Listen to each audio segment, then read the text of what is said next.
ګرانو او زړه ته راتېرو مینهوالو په سلامونو مو هرکلی کوم. هیله لرم چې روغ جوړ او د صحت په جامه به سمبال یاست. تر هغه چې په موضوع باندې پیل کوم له تاسو یوه غوښتنه لرم که چیرته مو زموږ د یوټیوب چینل نوي سبسکرایب کړلی مهرباني وکړئ زموږ د یوټیوب چینل در سره سبسکرایب کړئ. مینهوالو نن در سره په یو نوې موضوع باندې خبرې کوم. څنګه کولی شو چې په پریمایز کې د ورځې 10 پوښتنې ونیسو او د 10 پوښتنو په مقابل کې 200 افغانۍ وګټو. دوستانو د دې لپاره چې تاسې په پریمایز کې د ورځې 10 پوښتنې ونیسئ د هغه لپاره د پیرل سپیس اپلیکیشن تر ټولو بهتره او ضروري اپلیکیشن دی. دوستانو تاسې له ما سره ګورئ چې سکرین باندې پریمایز اپلیکیشن شته او د هغه څخه پاس د پیرل سپیس اپلیکیشن هم شته. لومړی کله چې تاسې د پریمایز اپلیکیشن انسټال کړئ او د هغه څخه وروسته پیرل سپیس باندې کلیک وکړئ.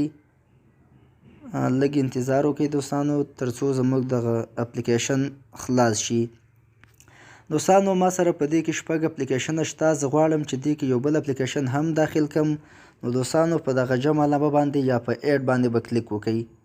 کله چې مو په هغه باندې کلیک وکړو او هر یو مو غواړو له ځان سره یلته ایډ کړو. دوستانو ما دغه فیسبوک ته علامه لګولې ده، مسنجر ته او غواړم انسټاګرام هم ما سره په پیرل سپیس کې موجود وي. په هغه باندې به کلیک وکړئ او دغه څخه وروسته به راشئ ایډ ټو پیرل سپیس. دغه 3 ورسره لیکل شوي دي.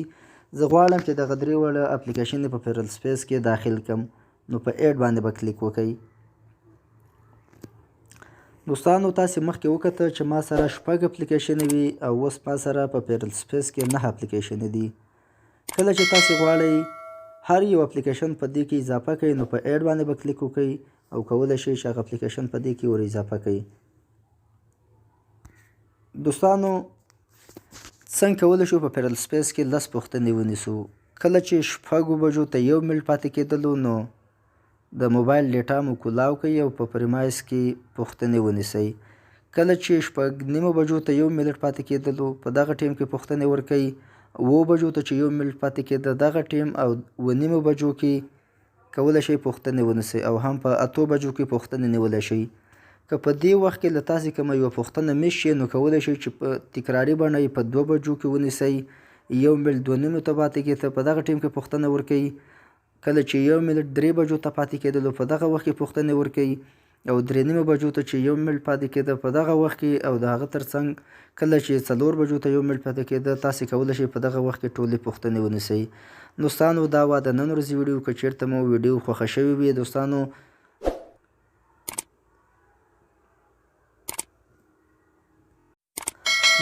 که ویډیو مو خوښه شوې وي زموږ چینل در سره سبسکرایب کړئ او ویډیو در سره شیر کړئ تر څو نور ملګري ترې هم استفاده وکړي.